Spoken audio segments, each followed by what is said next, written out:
Bonsoir. Alors, je vais vous présenter. Ouais, merci. Alors, je vais vous présenter les méthodes agiles. Donc, je sais pas dans quelle classe vous êtes. Est-ce qu'il y a des SP? Il y a des engins? Ah, il y en a certains quand même. Et il y a plus, du coup? Ouais, d'accord. Alors, je sais pas si les SP savent, mais en tout cas, en Ing, on nous demande beaucoup de rigueur. C'est un peu le mot-clé. Et de rigueur. Ouais. Et donc, la méthode agile, c'est quand même beaucoup de rigueur. Et ça va vous apprendre à comment vraiment gérer un projet, mais en groupe. Parce que bon, souvent c'est le bordel dès qu'on est avec plusieurs personnes. Hop. Donc la méthode agile, les méthodes agiles ont été créées en 1930 par Shewhart et Dewing. Et elles ont été diffusées largement en 1989 par J. Wood et D. Silver. Mais c'est pas très important, c'est historique. Hop. Donc quand vous faites un projet de groupe, je ne sais pas si vous avez déjà eu ça, mais est-ce que vous avez déjà eu des conflits? Est-ce que vous avez déjà eu, vous avez déjà perdu la dernière fonction enfin la dernière version qui fonctionnait de votre projet? Non, jamais. Est-ce que vous avez déjà eu un to-do vide, genre jusqu'à la dernière seconde du projet et de se dire ah, vite, faut que je le rende et vite je remplis mon to-do et faire tout done? Non, personne? Ouais. Est-ce que vous avez déjà perdu le fil de ce que vous devez faire? Enfin, vous savez plus ce que vous devez faire en fait. Genre, vous faites des choses, mais vous savez pas qui fait quoi, qui fait tout ça. Et est-ce que vous avez jamais eu un sujet qui a été modifié par vos ACDC ou vos AQ, hein? Non, jamais. Hein. Et bien alors du coup, la méthode agile est faite pour vous. Alors ça repose sur trois principes l'itération, l'incrémentation et l'adaptation. Alors l'adaptation, en fait, du coup, vous pourrez être, enfin dès qu'il y a un sujet qui change, dès que en fait un client va vous demander autre chose que ce qu'il avait prévu de départ, vous allez pouvoir vous adapter facilement avec cette méthode. Euh, Après, c'est un vrai processus de qualité. Je ne sais pas si vous avez déjà eu cours de qualité, hein, les uns oui, en tout cas. Et, et ben, là, vous allez vraiment vérifier que votre code marche et marche dans tous les cas, tout le temps, et que vous n'allez jamais push un truc qui ne marche pas, quoi. Donc comment ça marche? Alors en fait, il y a trois branches principales que vous avez créées. Ça va être la branche master, donc ça va être la branche où vous allez juste avoir vos versions qui fonctionnent. Ensuite, vous allez avoir une autre branche qui va être très semblable à la branche master, ça va être la branche develop. C'est là où vous allez faire tous vos rebase, vos merges et tout ça. Dès que vous avez des soucis, enfin dès que vous allez devoir ajouter des features, vous allez mettre dans develop. Et après, vous avez toutes les branches features qui vont découler de develop. Et vous allez avoir plein de branches qui vont se rajouter dès qu'il y a une personne qui a travaillé. En fait, en général, moi, je mets une personne par branche. Parce que comme ça, il n'y a pas de souci de ah, le mec a modifié ça et du coup, ça marche plus ce que je fais. On n'a plus ce souci-là. Donc là, je vais rentrer un peu plus en détail du coup. Donc ça, c'est le cycle d'une vie d'une tâche. Donc en fait, chaque tâche dans votre to-do va avoir d'abord une étape d'analyse. Donc l'étape d'analyse, ça va être comment vous allez implémenter pour que tout le monde sache comment vous allez implémenter votre truc. Donc s'il y a quelque chose qui dépend de votre tâche, et bah, vous allez pouvoir savoir comment il va le faire. Et donc du coup, vous n'aurez pas de problème de comment implémenter la suite. Ensuite, vous allez passer en ready to develop. Donc là, vous allez dire c'est lui qui va développer la chose et donc il va commencer à développer. Donc après, donc développe. Et le review, ce qui va se passer, donc c'est quand vous avez fini de développer votre tâche, donc votre feature, vous allez pouvoir la review. Donc quelqu'un d'autre va devoir repasser votre code. Et ce qui est important, c'est justement qu'il va surtout pas lancer votre code, parce que vous l'aurez testé, avec Valgrind, vous l'aurez testé avec GDB, tout ça, il n'y aura plus de soucis. Mais lui, il va juste regarder algorithmiquement si ça fonctionne. s'il n'y a pas un truc que vous avez oublié, s'il y a un cas que vous n'avez pas oublié, ou quoi que ce soit. Et ce qui est important, c'est surtout qu'il ne lance pas votre code et juste de façon algorithmique, est-ce que ça fonctionne? Et si ça passe, donc déjà aussi ça va corriger toutes les erreurs de coding style. Parce que bon, de corriger les coding style toujours à la fin du projet, c'est quand même chiant. C'est quand même vraiment chiant. Et donc du coup, là, vous aurez plus ces soucis-là. Et quand vous passez cette étape-là, vous allez pouvoir tester votre code. Donc là, ça va être une autre personne. Et son but, ça va être vraiment de devoir casser votre code le plus possible. Il faudra vraiment qu'il s'en foute de casser votre code. Et le but, c'est de vraiment le démolir jusqu'à trouver toutes les failles et de lui dire, bah ça va pas. Et ensuite, quand du coup vous avez testé votre code, enfin la personne aura testé votre code, vous allez pouvoir merge avec la branche develop. Donc là, c'est quand vous allez merge votre feature sur develop. Donc vous allez faire un git rebase. Et là, du coup, bah, vous allez devoir régler pas mal de conflits. C'est un peu la partie chiante, mais normalement, il y a beaucoup moins de conflits parce que c'est vraiment sur un fichier. Et donc, du coup, il n'y aura pas d'autres fichiers qui ont été modifiés. Et en général, ça se passe bien. Si vous avez bien fait la méthode, normalement, ça se passe bien. Et ensuite, après, IAT, UAT, c'est encore des tests. En fait, FAT, c'est Factory Acceptance Test. Après, IAT, c'est Interne Acceptance Test. Et UAT, c'est User Acceptance Test. Donc, c'est encore des tests. Mais ça, c'est quand on regroupe toutes les features, on va pouvoir tester ça, quoi.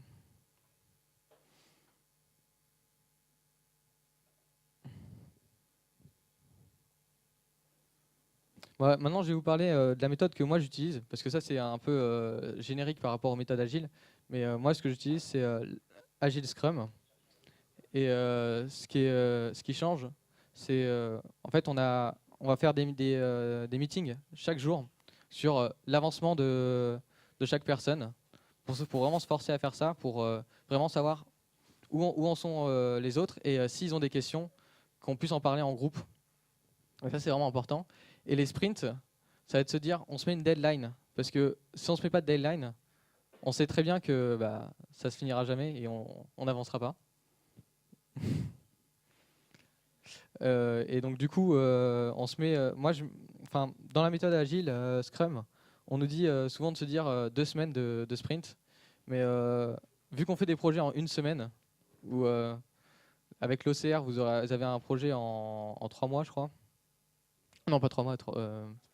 Je sais pas combien de temps, mais vous avez un peu plus de temps. Une semaine, c'est pas mal, je pense. Enfin, j'ai pas de test, mais nous, c'est ce qu'on fait en tout cas pour le 42SH. On se fait un sprint par semaine.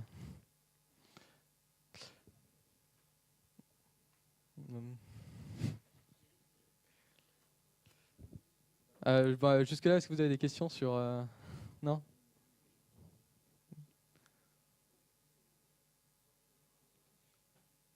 Alors après, je peux vous parler un peu des... Enfin, est-ce qu'il y a des gens qui ont des soucis avec Git? Non? Je sais pas. Genre, quand vous... est-ce qu'il y a des gens qui travaillent sur plusieurs branches? Et qui travaillent que sur une branche et ouais, tout le monde le reste, je suppose. Ah, qui utilise pas Git, oui, exactement. Ah, ça va, il n'y a personne. Dropbox? Non?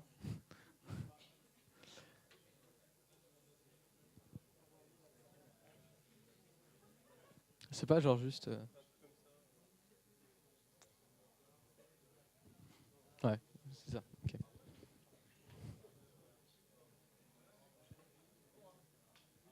Ouais. Donc ça, c'est un peu à quoi ressemblent mes projets. Alors maintenant, j'ai un peu changé. J'ai rajouté quelques trucs. Pour mieux s'y retrouver, je rajoute des tags, des genres de tags. En fait, je mets entre crochets le statut où ça en est, donc develop, review, fat, toutes ces choses-là. Et comme ça, s'il y a un souci sur un des commits qui a été fait, bah, je peux facilement le retrouver juste avec les balises. Et la deuxième balise que je mets, c'est la branche sur laquelle ça a été fait. Donc du coup, ce qui se passe, c'est quand je rebase sur ma branche develop, bah, j'ai tous mes commits qui s'affichent. Et puis j'ai aussi l'indication de quelle branche ça vient et quel statut où il en est. Et à quel statut ça en était au moment où on l'a fait ce commit. Donc ça, je trouve ça très pratique.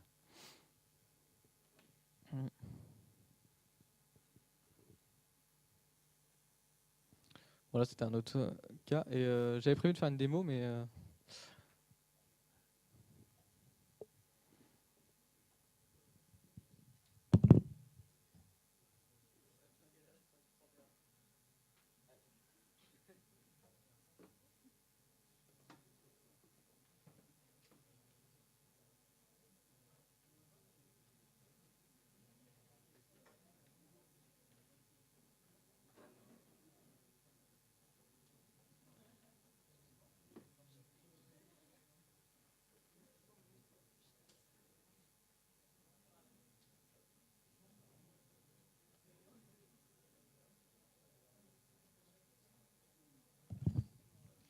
donc là j'ai créé un repo et donc du coup ce qu'on va faire, c'est que je vais créer mon to-do.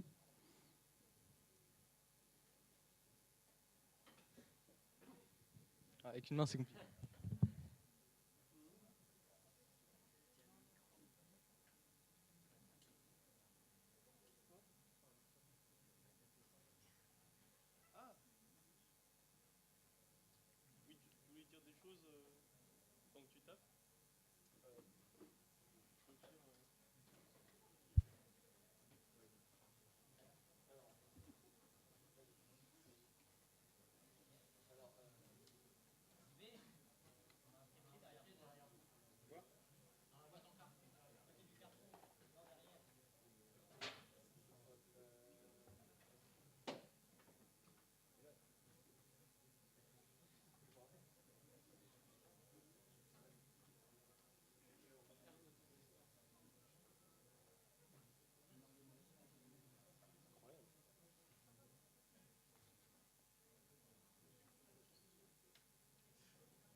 On applaudit JB.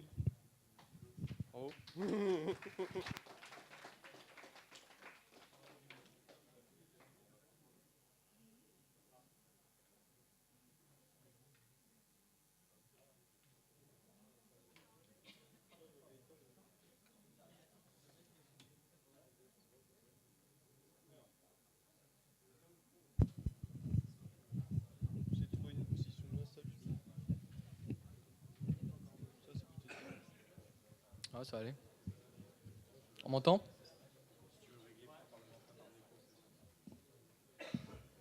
Là comme ça Hop. C'est pas grave. Ouais. Alors du coup, moi mes to-do ils ressemblent un peu à ça au départ. Enfin, j'ajoute en général aussi la personne qui va le faire.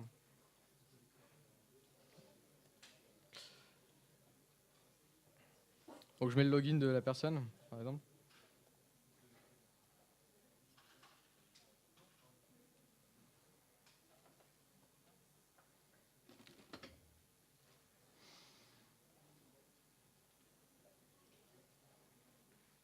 Donc voilà, donc il y a le premier tag, ça va être justement donc du coup le statut où ça en est, développe. Après les branches, ça va être test A ou test B, donc ça va être les branches que je vais créer.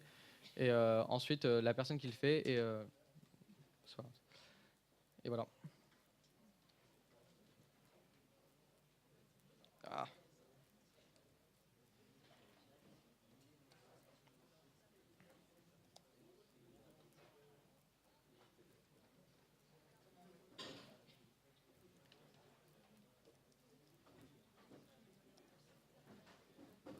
Donc là du coup quand je fais mon commit, je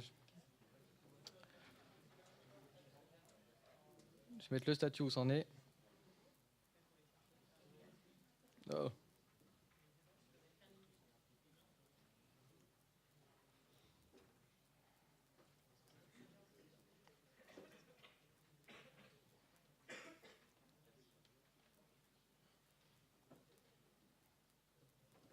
Je mets un cas spécial souvent pour le to-do, parce que c'est souvent le premier to-do que je fais, donc voilà.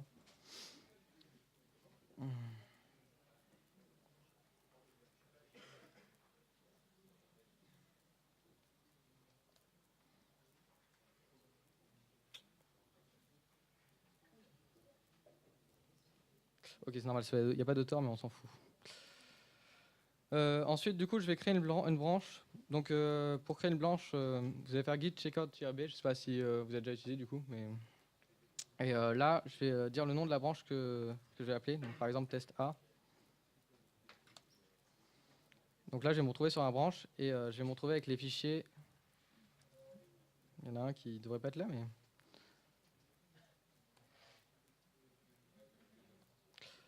voilà. Et là, donc, je vais pouvoir commencer à faire mon projet. Donc, par exemple, je vais créer mon fichier test A. Je vais dire, je sais pas, ce que je fais. Donc, test.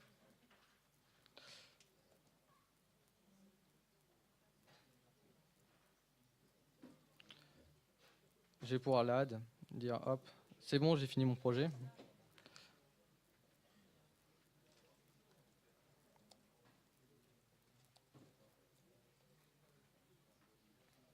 Là, je vais remettre mes brackets. Donc, je vais dire que maintenant, ça va passer en review.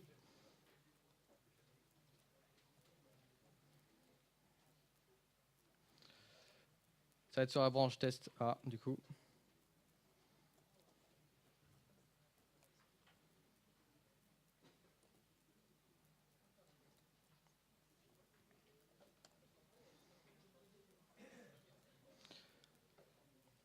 Donc, du coup, maintenant, sur mes git log, je vais avoir ça. On fait peut-être mieux. Voilà. Donc, ça va ressembler un peu à ça. Et du coup, je vais aussi mettre à jour le to-do. Et dire maintenant, c'est en review. Alors, je vais pas m'amuser à refaire le review aussi. Donc, je vais mettre directement en merge.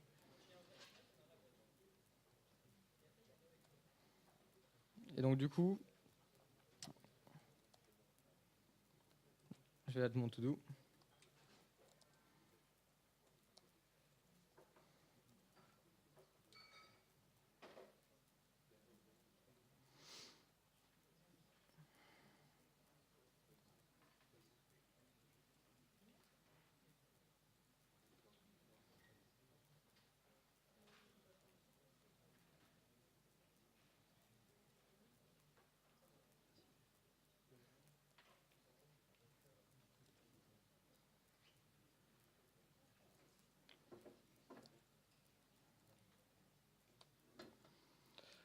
Et là, on va commencer le rebase. Donc, du coup, pour le rebase, il faut retourner sur la branche develop.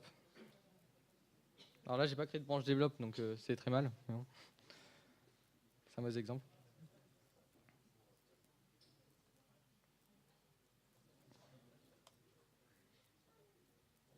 Évidemment.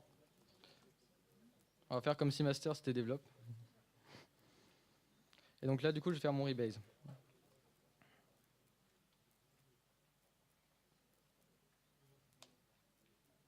Et là, c'est magique. Du coup, dans mon to-do,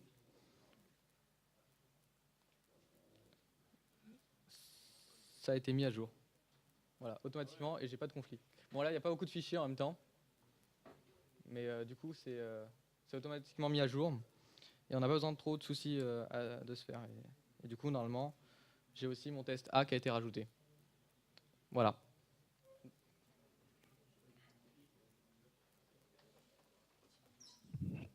Donc du coup, avec cette méthode, normalement, vous avez moins de conflits. Vous avez un to-do qui est fait au fur et à mesure. Et vous avez toujours une version qui fonctionne. Parce que l'avantage d'avoir tous ces conflits sur develop, bah, c'est que du coup, sur master, c'est toujours clean. Et ce que vous pouvez même faire, c'est que sur master, maintenant, je rajoute des tags en fonction des versions que je fais.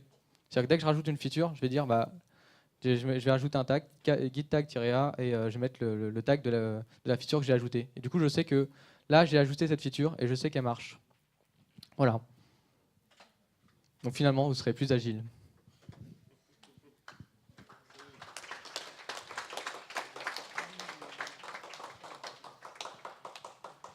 Vous avez des questions? Ouais.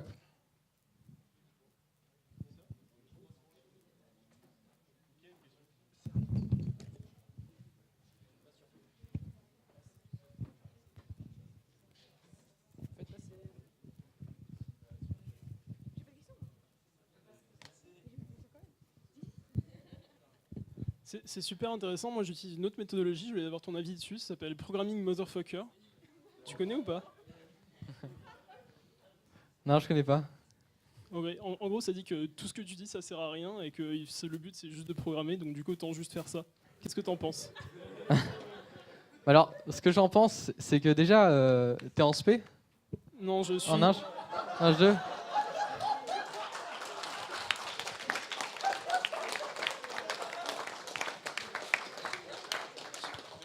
Je suis diplômé d'épitage, j'étais à Q l'année dernière. Alors, je sais pas mais pourquoi, mais les accus, en tout cas, si on programme un peu n'importe comment, ils aiment pas trop en général. Ou en tout cas, ils aiment bien qu'on ait un guide propre. J'ai pas dit programmer n'importe comment. J'ai dit Enfin, pas utiliser des méthodologies qui servent à rien. Je te demande juste ton avis dessus. Hein. Je dis pas que je détiens la vérité. alors, j'ai une question pour toi, du coup. Pourquoi ça servirait à rien? Genre, c'est pas bien d'avoir moins de conflits, c'est pas bien d'avoir... Mais j'ai l'impression que la plupart de tes trucs, c'est soit des trucs que tu peux t'imposer à toi-même sans forcément suivre une méthodologie et faire ça quand ça a du sens, soit des trucs qui sont liés au fait que tu maîtrises pas forcément tes outils et à quel moment les utiliser. Tu parles de quoi comme outil?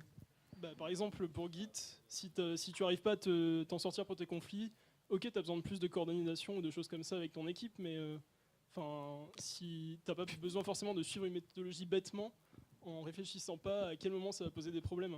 Non, mais le truc, c'est que là, c'est sympa quand on a qu'on est deux ou qu'on est trois.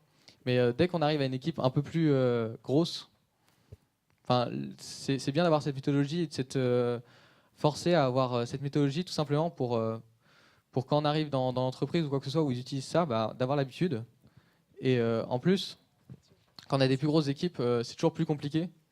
Et on n'a pas toujours des développeurs qui savent exactement comment faire. Donc si on a une méthodologie et qu'on a fait tous la même, je trouve ça mieux. D'accord. Bah, moi, j'ai pas du tout cette expérience-là du monde du développement, mais écoute, si ça marche pour toi, pourquoi pas.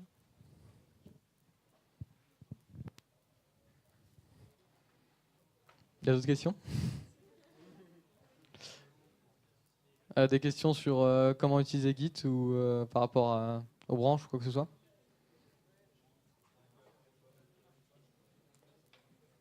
Je sais que je suis allé passer assez vite quand même là-dessus. Vas-y. Est-ce que tu as une technique à nous proposer quand on est tout seul? Parce que si on est en team, on peut faire du peer reviewing, ok, mais si tu es tout seul, tu peux pas, tu auras des difficultés à relire ton code sans te dire que tu n'as pas fait d'erreur. Moi, en tout cas, j'ai ce souci. Alors, ce que je fais en général, c'est si j'ai le temps, en tout cas, je prends vraiment du recul sur mon code, c'est-à-dire que je regarde plus du tout mon code pendant un jour et je retourne dessus. Déjà, c'est un peu plus frais. T'as l'impression de relire pas forcément ton code. Et il faut vraiment avoir cet esprit critique de se dire c'est pas toi qui l'as fait et ça marche pas forcément.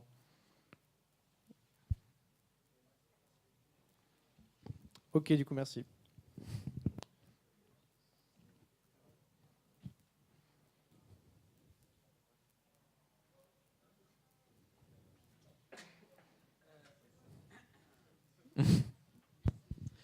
Pourquoi est-ce que tu utilises la méthode agile? Est-ce que c'est parce que c'est cool ou est-ce que c'est parce que tu as été dégoûté d'autres méthodologies? Parce que je trouve ça cool. Moi, j'aime bien.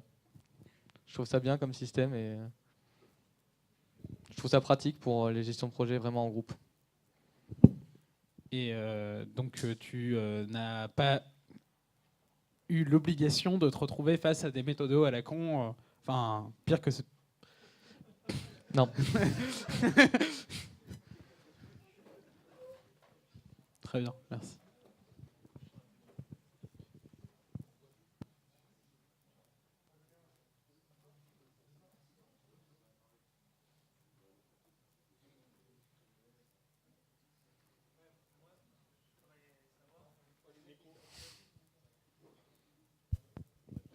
Ouais, moi, je me posais la question, comment tu es arrivé à vouloir utiliser la méthode agile? Alors, tu dis, ouais, ça te plaît, c'est cool. Quel a été ton cheminement pour trouver cette méthode, te dire celle-ci, c'est celle que je veux utiliser? Est-ce que tu en avais regardé d'autres quand même sans forcément les Alors, pratiquer?